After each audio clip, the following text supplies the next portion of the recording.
Ya, salam sehat, rezeki berlimpah buat kita semua, buat teman-teman yang menyaksikan podcast saya.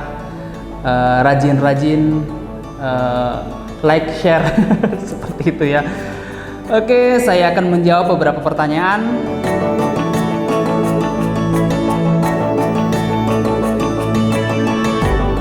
Yang pertama kali harus dilakukan adalah cari usaha itu jangan kerennya. Cari usaha itu jangan, oh saya harus usaha yang keren. Banyak dibilang orang, oh keren nih usaha ini, belum ada segala macam, ini keren nih. Bukan seperti itu. Itu dulu saya seperti itu. Jadi banyak memang usaha saya keren, akan tetapi uangnya tidak ada. Jadi apa yang harus dilakukan itu adalah cari usaha yang ada di depan mata aja gitu. Dan nggak harus keren, yang paling penting adalah menghasilkan.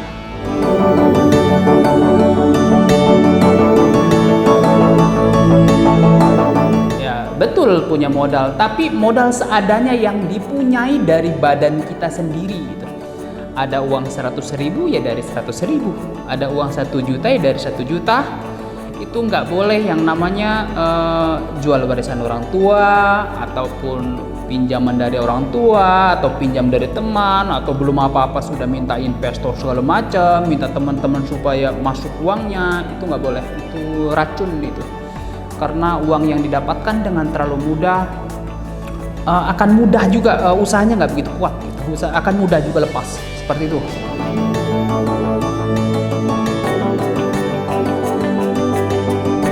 Yang paling pertama adalah menghadapi situasi yang paling tidak mengenakan gitu.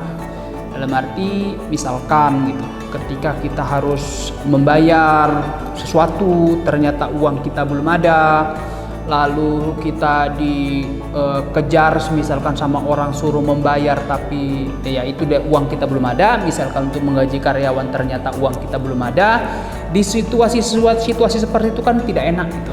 Situasi seperti itu, perasaan seperti itu yang harus dipunyai oleh kita untuk menghadapi perasaan tidak enak. Ya memang kita harus bilang ke mereka walaupun itu tidak enak gitu, akan tetapi tidak boleh curang, tidak boleh menzalimin orang lain. Ya ketika memang belum ada uang untuk menggaji atau apapun itu, lebih baik berterus terang atau bahkan siap menjual apapun yang kita punyai untuk menutupin itu. Yang paling penting kredibilitas kita terjaga gitu, ya. Lalu ketika ada supplier juga telepon kita segala macam, posisi kita belum punya uang untuk membayar, kita pun harus selalu angkat telepon dan memastikan bahwa kita akan bayar walaupun sekarang tidak punya uang. Jadi tidak boleh lari, tidak boleh kabur, tidak boleh lari ngemplang uang orang. Tetap harus dihadapin situasi itu. Ketika kita mental kita sudah terbiasa terbentuk, maka jalan ke depan baru akan terbuka. Seperti itu.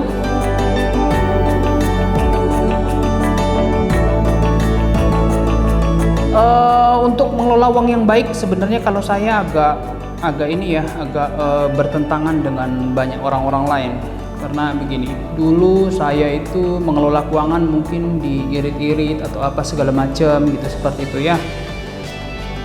Dan ketika kita ngeluarinya irit, yang masuk juga ternyata irit.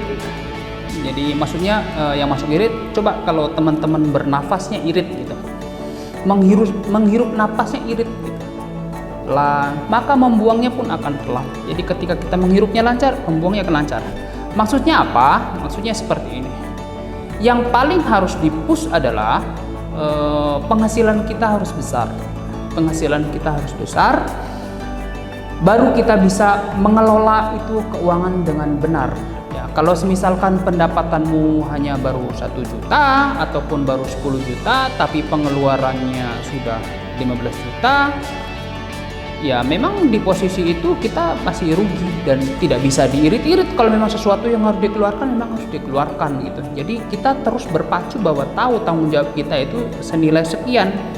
Jadi memang harus kejar di situ. Karena saya jujur aja, dulu saya kalau ngasih sedekah misalkan ataupun ngasih ke orang tua itu saya sayang-sayang gitu. Bukan sayang-sayang sih, maksudnya terbatas gitu. Terbatas karena saya mengikuti penghasilan saya waktu itu yang terbatas.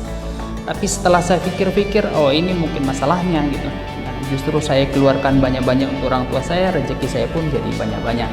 Jadi kurang lebih seperti itu. Kalau saya nggak punya mekanisme khusus untuk mengatur keuangan supaya sehat. Yang paling pasti yang harus saya kejar adalah bagaimana pendapatan kita supaya besar, rezeki mengalir deras itu seperti apa. Nah, teman-teman itu yang harus tahu.